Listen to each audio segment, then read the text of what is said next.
কেমন করে নবমণ্ডল ভূমণ্ডল সৃষ্টি হলো, কেমন করে দিন শেষে রাত্রি আসে, রাত্রি শেষে দিন আসে,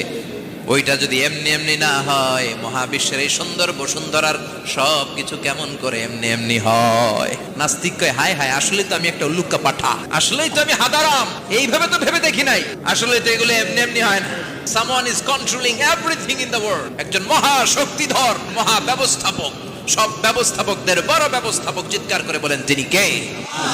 Bây giờ vừa đầu theo tôi tham gia chơi gìเอาใจใหญ่ในไหนอีกเสียตัวมันได้ได้มีเต็มที่เอาโอ้ย